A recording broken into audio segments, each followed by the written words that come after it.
You don't have a husband or kids, Natalie, my brother said, leaning back in the leather chair like he already owned the room. Who else would you leave it to? That was the first thing Tyler said after 7 years of no contact. Not "I missed you," not "I'm sorry," not even "How have you been?" Just that. I was 43 years old, sitting in a polished estate lawyer's conference room in downtown Denver, with a glass wall on one side and a sealed folder in front of my attorney. The folder had my full name printed across the tab: Last Will and Testament of Natalie Ann Carter. My mother, Elaine, kept looking at that folder like it had a pulse. My father, Richard, sat beside her with his hands folded, wearing the same calm expression he used when he was about to make someone else feel unreasonable. My younger sister, Chloe, had already cried once in the lobby. Tyler had not bothered pretending. 7 years of silence, and my family had returned because they heard I had money. They called it healing, they called it reconciliation, they called it putting family first, but I could see what they were really looking at. The folder. My lawyer, Marian Ellis, sat beside me in a navy suit, her reading glasses low on her nose. She did not look impressed by any of them. That helped more than I expected. My father cleared his throat and said, "Natalie, before Marian begins, I think we all need to acknowledge that your mother and I are willing to forgive you for abandoning this family." I almost smiled. Not because it was funny, because in that moment, I finally understood they had learned nothing. If you've ever been the daughter everyone used, blamed, and then called selfish when you finally walked away, you'll understand why I did not shout. I did not cry.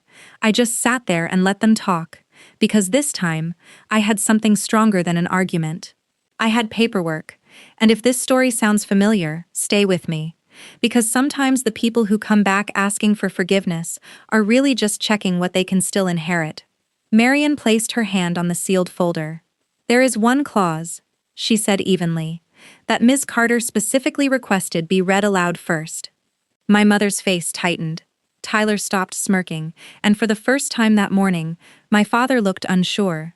To understand why that sentence changed everything, I have to take you back to the house I grew up in, where love was always measured by usefulness.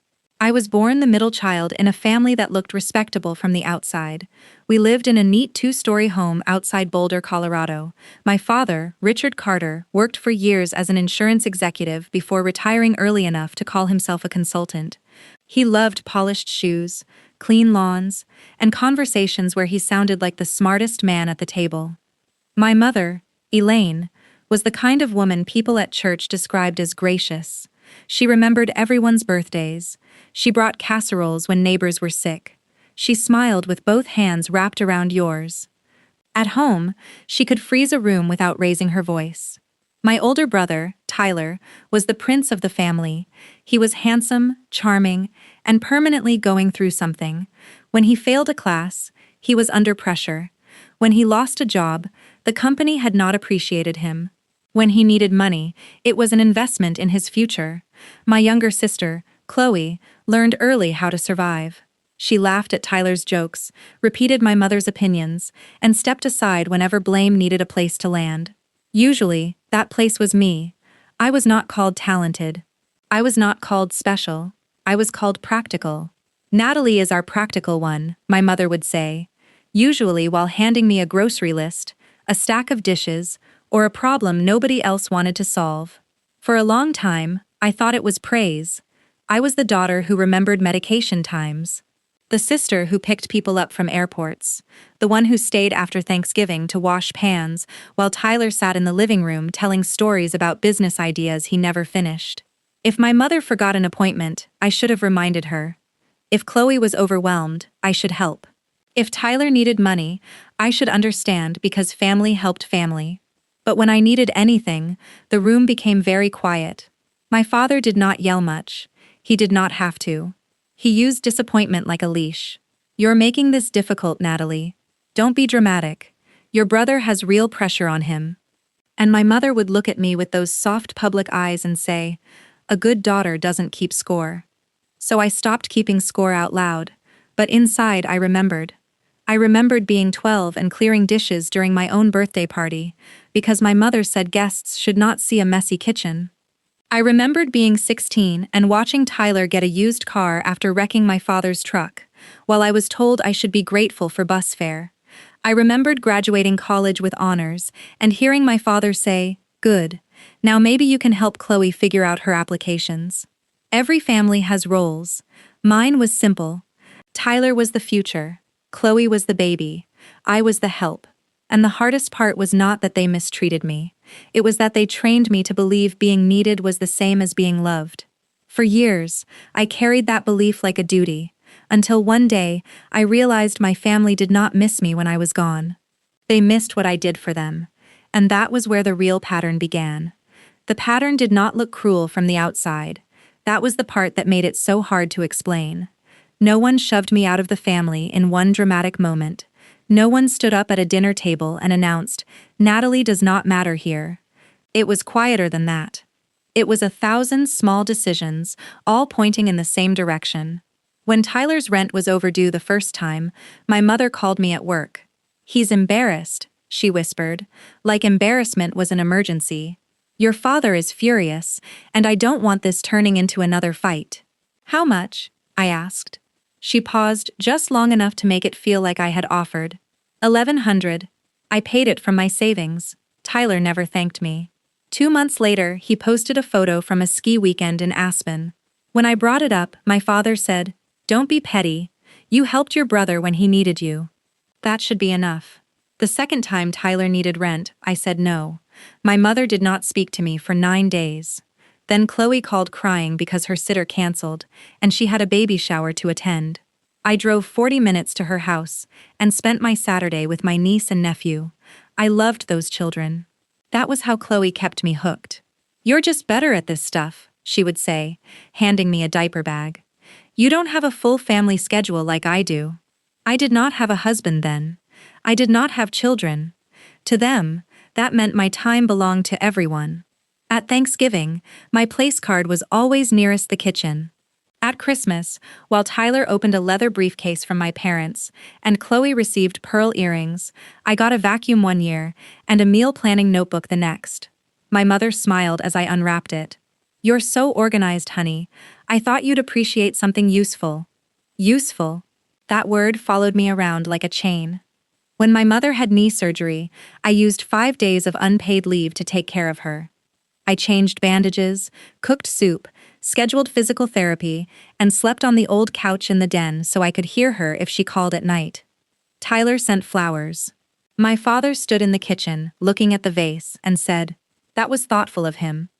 I was standing there with dark circles under my eyes, holding a medication chart I had made by hand. I said, "I've been here all week." He looked confused, as if I had mentioned the weather. "Well, of course. You're her daughter." That was when I began saving things. Not for revenge. Not at first. I saved text messages because they would deny what they said. I saved receipts because they would claim they had paid me back.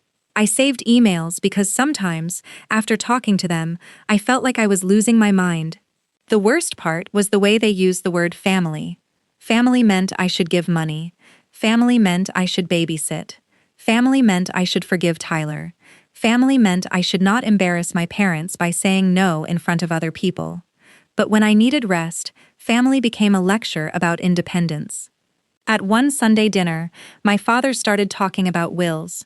He had read something about estate planning, and suddenly everyone at the table was discussing legacy. Tyler was eating mashed potatoes with his phone in one hand. My father looked at him and said, "The family name has to be protected." Then he looked at me. "Natalie will be fine. Women like her always land on their feet. Women like her. Not daughters like her. Not people like her. Women like her." I remember staring at my plate while Chloe laughed softly, like it was a harmless joke. Tyler said, "Yeah, Nat's basically a survival kit with hair." Everyone smiled. I did too, because I still did that back then. But something inside me had gone still. By my mid-30s, I was not angry every day anymore. I was tired. A deep, private tired that sleep did not fix. I started saying no more often, and every no created a family emergency. Then came the document. My father asked me to come by and sign some paperwork because Tyler was starting another business. He said it was just a form saying the family supported him. I was already in the hallway with a pen in my hand when I read the first page. It was not support, it was financial responsibility. If Tyler defaulted on the loan, I would be tied to the debt. My father had hidden it inside a stack of harmless forms and expected me to sign because I always did what I was told. I set the pen down. "No," I said. The room changed temperature. My mother's face hardened. Tyler called me selfish.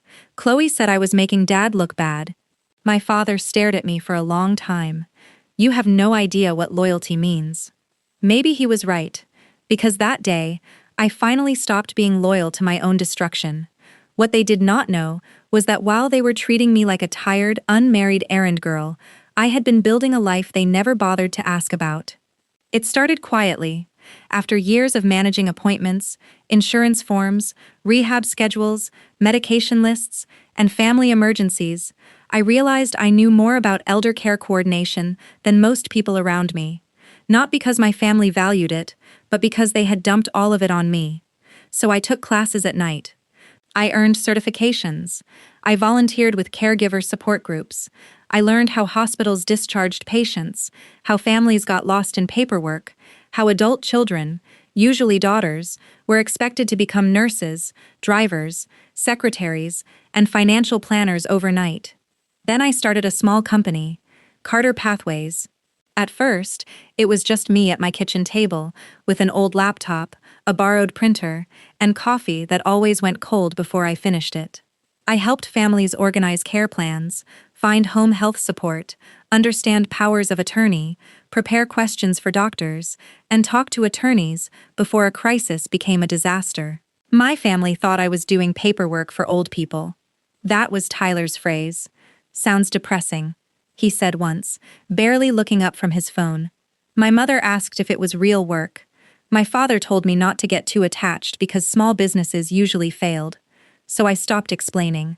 I worked early mornings. I worked late nights.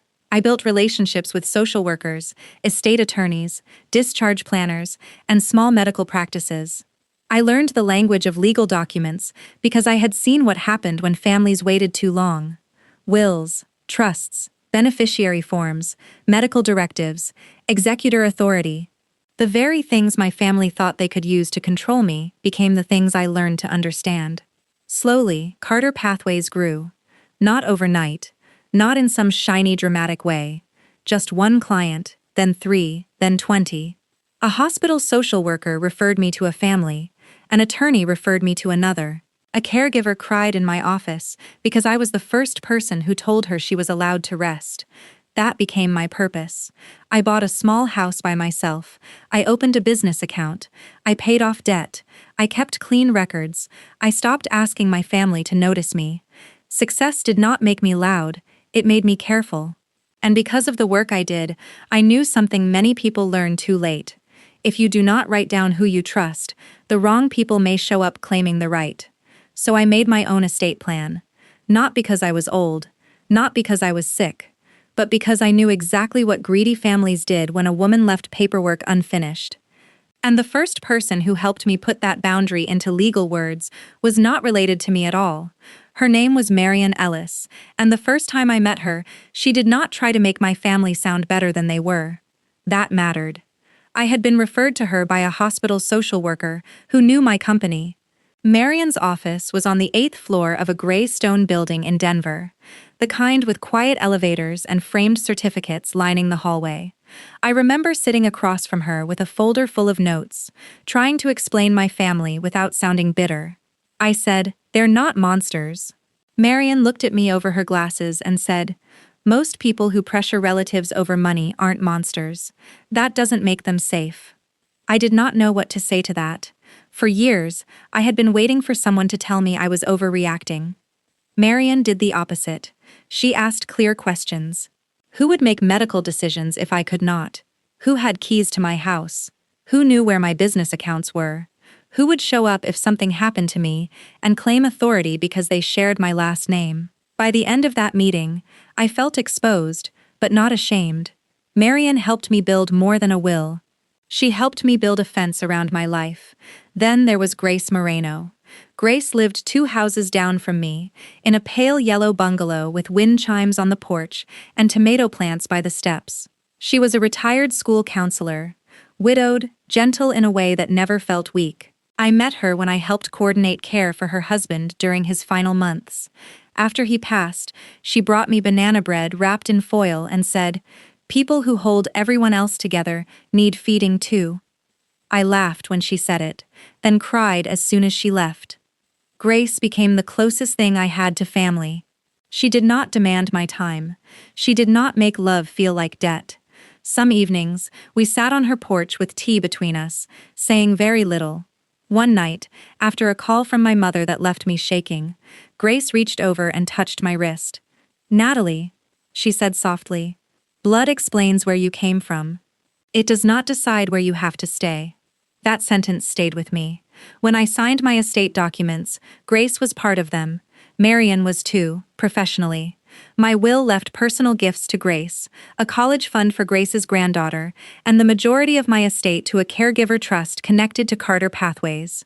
And yes, it's specifically named Richard, Elaine, Tyler, and Chloe. Not out of hatred, out of clarity.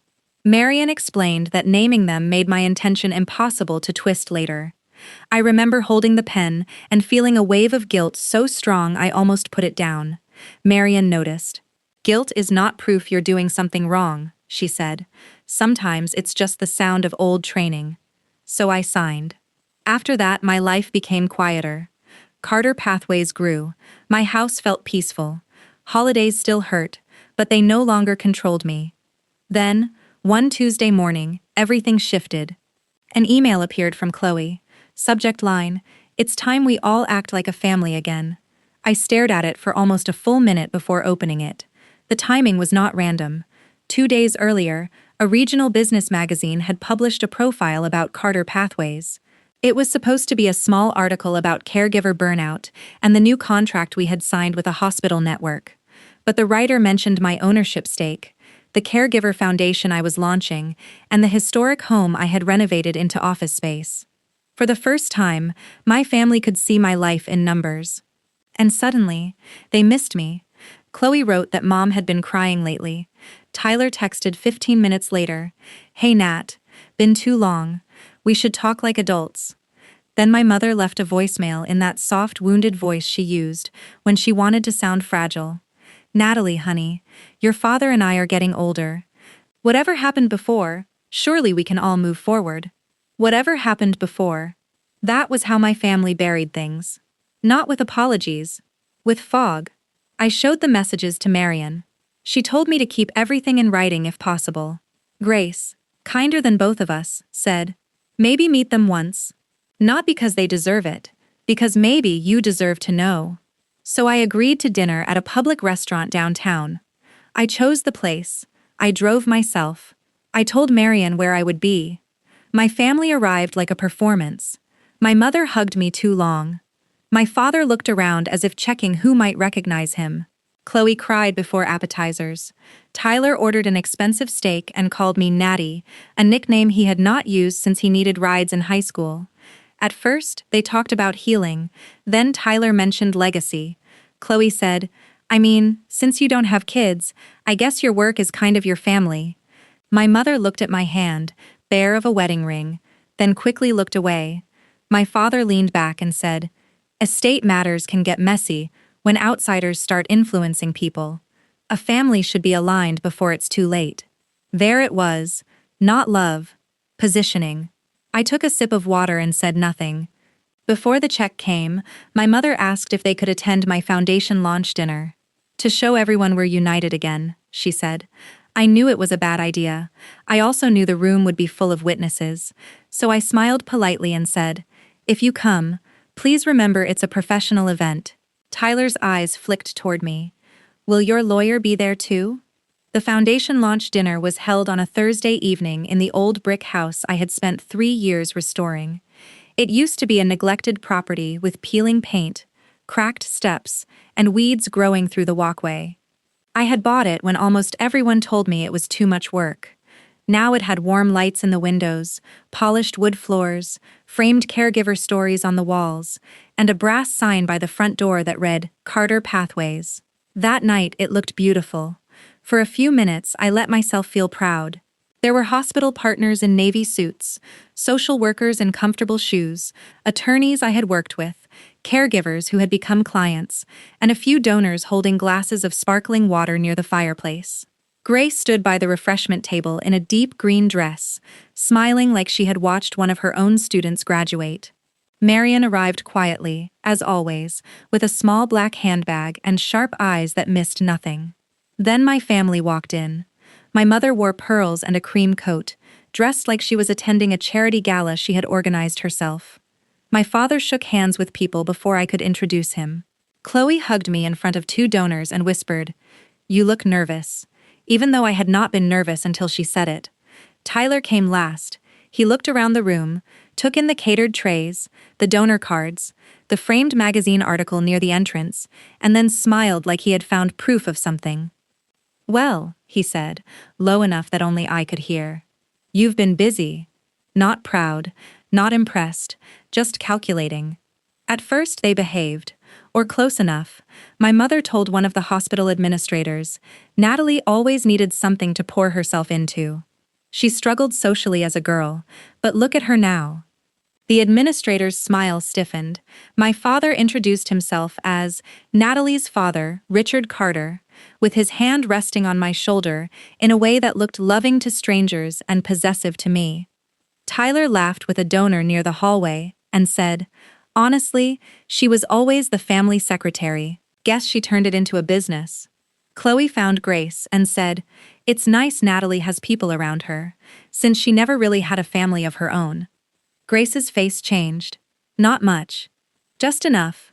I saw it from across the room, and my stomach tightened. For 7 years, I had missed the idea of them. That night reminded me of the reality. They had not come to see what I built. They came to stand beside it and claim a piece of the story. When it was time for my speech, I stood near the fireplace with a small card in my hand. I thanked the caregivers in the room first. I thanked the social workers, the attorneys, the nurses, the families who trusted us when they were scared and exhausted. My voice was steady. Then my father stepped forward. "Natalie," he said, lifting his glass, "if I may." He did not wait for my answer. The room turned toward him, because polite people always turn toward the person speaking. "As her father," he began, "I just want to say how proud we are to be back where we belong." Back where we belong. My fingers tightened around the card. "This family has had its painful misunderstandings," he continued, looking at me with practiced sadness, "but we are ready to forgive and move forward." Natalie has always been sensitive. Sometimes she takes things harder than they were meant. But family is family. I heard the silence spread before I saw it. It moved across the room like cold air. My mother dabbed under one eye with her finger, though no tear had fallen. Then Tyler stepped beside my father. "And since Natalie doesn't have a husband or children," he said, smiling at the room like he was being charming, "it's good for her to remember that legacy should stay with the people who were there from the beginning." Grace set her glass down. Marian did not move. I felt heat rise behind my eyes, but I did not let it become tears. That was the old trap. Cry and they would call me unstable. Object, and they would call me dramatic. Stay silent, and they would call it agreement. So I chose something different. I smiled politely. "Thank you for coming," I said, taking the room back with a voice quieter than his. "We're going to return the focus tonight to the caregivers this foundation was created to support." My father's smile flickered. I turned to the guests and continued my speech. I do not remember every word. I only remember Grace watching me with fierce, steady eyes, and Marian standing near the back wall like a witness to something that had finally become visible. Afterward, people were kind. Too kind. That careful kindness people offer when they have seen a wound but do not know whether they are allowed to mention it. I excused myself and walked into my office. My hands were shaking then. On my desk sat a silver tray with empty coffee cups from earlier. Beside it was Chloe's phone. The screen lit up. I would have ignored it. I should have ignored it. But my name was right there in the notification.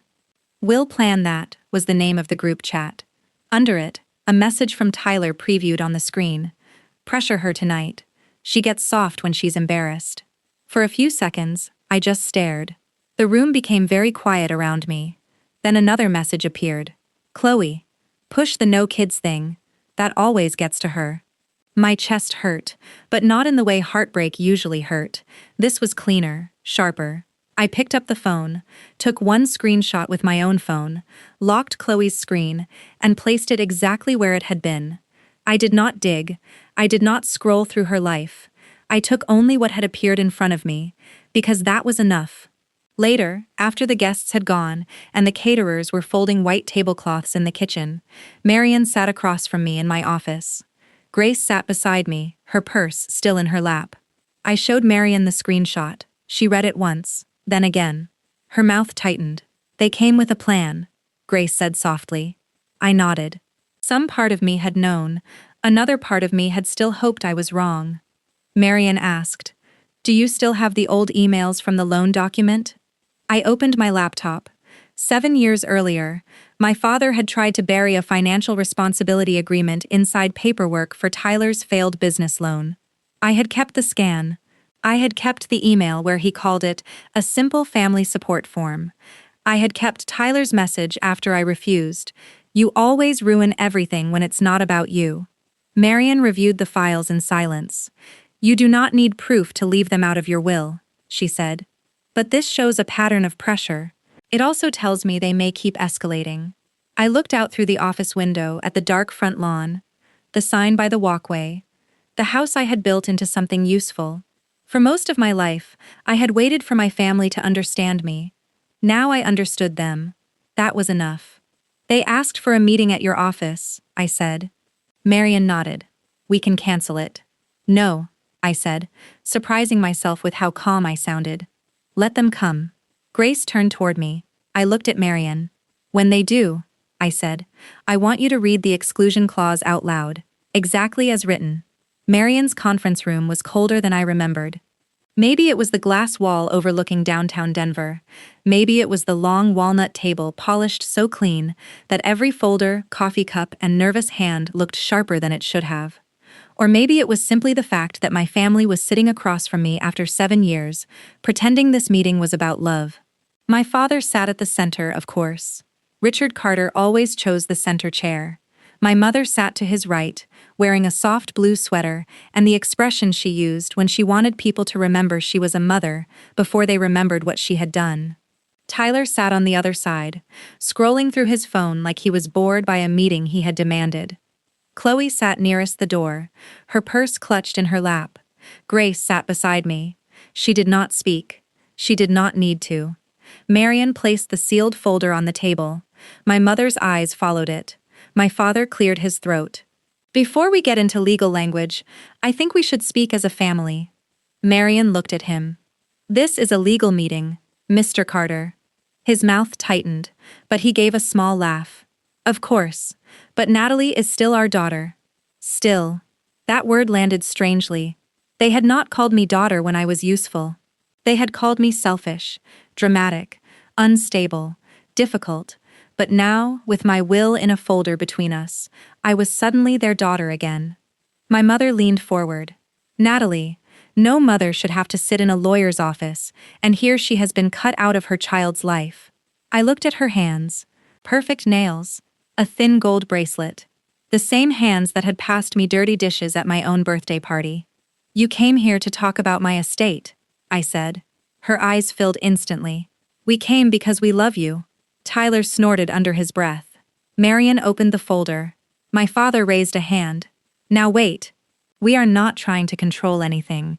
We are concerned that people outside this family have influenced Natalie." He looked briefly at Grace. Grace did not blink. Chloe's voice shook.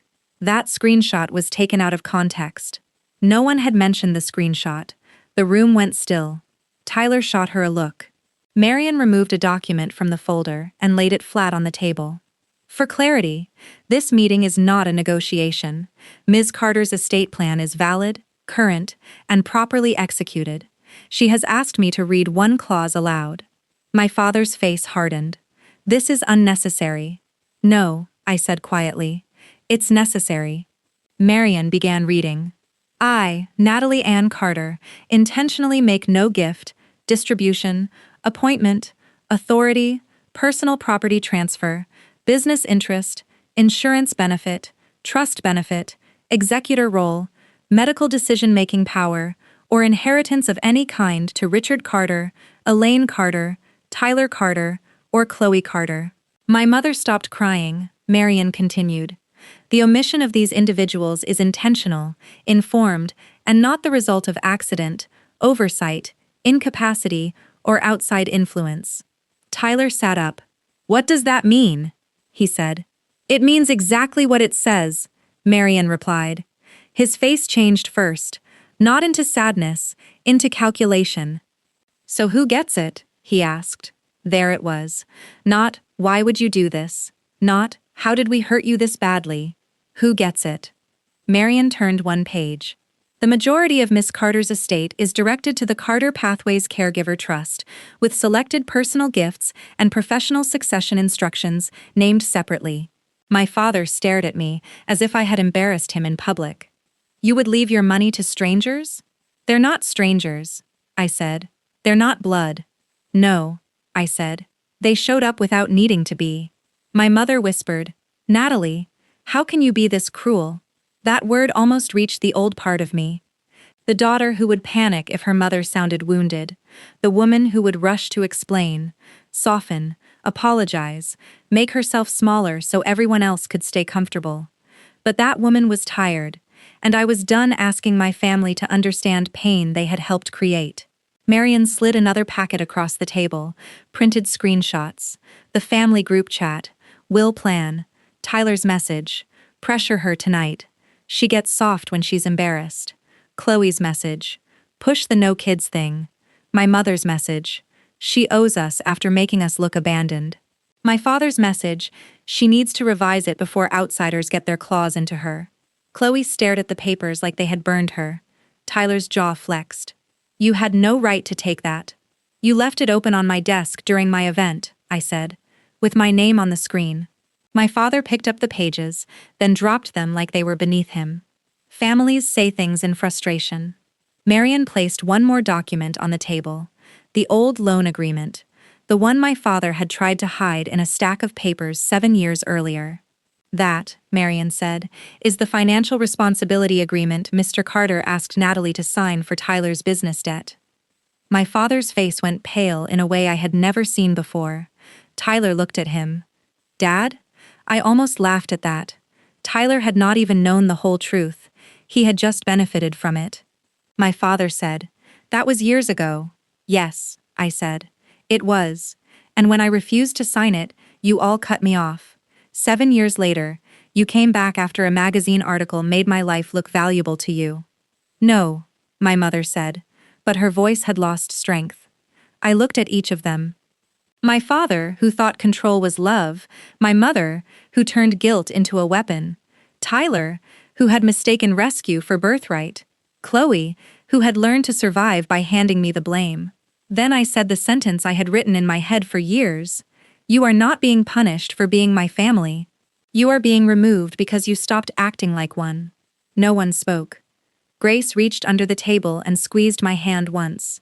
Marian turned the final page toward me. Natalie, this is the confirmation memorandum we discussed.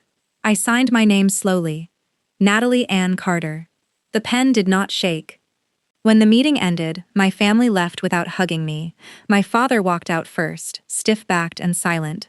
My mother followed, wiping dry eyes. Chloe looked back once, as if she wanted me to rescue her from the consequences too. Tyler muttered something under his breath that I chose not to hear. Outside, nothing exploded. No police arrived. No judge slammed a gavel. Real consequences are quieter than people think. Tyler lost the safety net he had assumed would always appear. I later heard through a mutual cousin that he had been counting on me to invest in another business idea. Without that fantasy, his plans collapsed before they started. Chloe tried to tell relatives she had only wanted reconciliation. Then someone asked why a reconciliation needed a group chat called Will Plan. She stopped posting family quotes online after that. My mother's church friends became strangely quiet around her. Grace never spread gossip, but when someone repeated that I had abandoned my poor parents, Grace calmly said, "Natalie has documents that tell a different story." That was all it took. My father suffered the consequence he feared most. He lost the narrative. I spent the next week doing what I should have done years earlier. Marion helped me review beneficiary forms, company succession papers, medical directives, emergency contacts, and house documents. Everything was clean. Everything was written down. Then the messages began. Tyler called me bitter. Chloe wrote long apologies that somehow still centered her embarrassment. My mother left a voicemail saying, "One day you'll be old and alone and you'll understand what you've done." I saved every message. I answered none of them. Then, 2 weeks after the meeting, a thick envelope arrived at Marion's office. It was from my father, formal-looking, carefully worded. He was demanding family mediation about my estate. Even after everything, he still believed my life was a table he had a right to sit at and divide. Marion called me the morning she received my father's letter. Her voice was calm, but I could hear the paper moving on her desk. "Natalie," she said, "this has no legal power."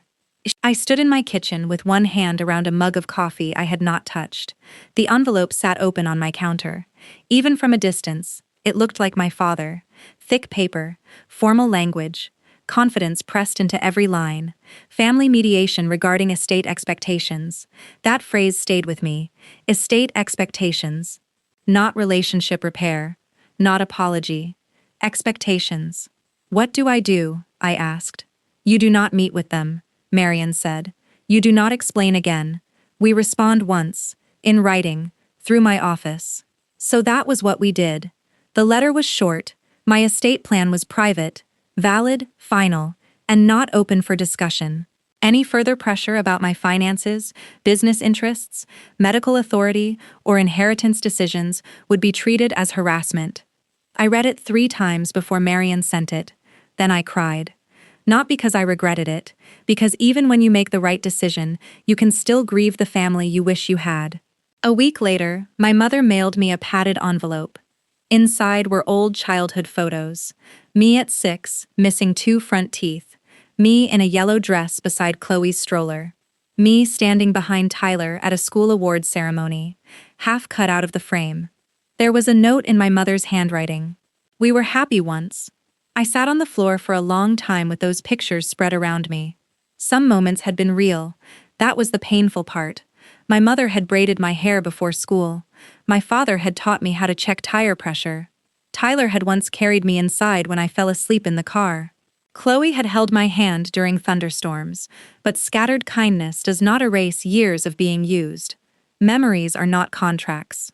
A few days later, Chloe came to my office without an appointment. She stood in the doorway, wearing sunglasses on top of her head and the guilty look she used when she wanted rescue. "Can we just get coffee?" she asked. I was scared of Tyler. You know how he gets. I believed part of that, but I also knew fear did not make her type those messages. "I hope one day you become someone braver," I told her. "But reconciliation cannot start with access to my money." Her face crumpled. I did not comfort her. That was new for me. Tyler's final text came that night. "You're bitter. Enjoy dying alone." I looked at it for a long time, and felt nothing sharp. For the first time, his cruelty did not hook into me. It just sat there on the screen, small and ugly and finished. Grace came over that weekend with empty boxes. We sorted through old family photos at my dining table. I kept a few. I let the rest go into storage. "No contact isn't revenge," Grace said as she taped one box shut. "I know," I said. And I did.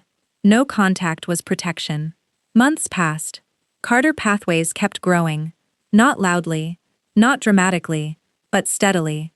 The Caregiver Trust funded its first emergency grant for a woman named Denise, who was working full-time while caring for her father after a stroke. When she received the call, she cried so hard I had to sit down with her. That was when I knew my will had become something bigger than a document. It was a statement. The people who had ignored my life would not control the meaning of my death. The work I built from pain would help people still trapped inside the kind of exhaustion I knew too well. At the first small award dinner for the trust, Grace sat on one side of me and Marian on the other. My team filled the table with laughter, folded napkins, coffee cups, and the easy warmth of people who did not need me to earn my seat. I still had sad days. Sometimes I missed the idea of a mother who would call just to ask if I had eaten. Sometimes I missed the father I kept hoping would be proud without needing ownership. Sometimes I missed a family that had never really existed outside my imagination, but I no longer confused longing with obligation. One evening, I updated the photo wall in my hallway. I added a picture of Grace on my porch, Marian laughing at a fundraiser, my team outside the office, and Denise holding the first grant certificate. Then I added one small childhood photo of myself, 6 years old, yellow dress, serious eyes. I kept that picture because she deserved to stay. She survived. My family returned after 7 years because they thought silence meant I was still waiting. They thought my life had an empty chair with their names on it. They were wrong. I had not destroyed my family. I had simply stopped letting them inherit a life they tried to shame me for building. And if you've ever had to choose peace over people who called control love, I hope you know this. Walking away does not make you cruel. Sometimes it is the first honest thing you do for yourself. If this story touched something in you, leave a comment and tell me what boundary changed your life. And if you know someone still waiting for permission to choose peace, share this with them. After 7 years of silence, my piece finally had my own name on it.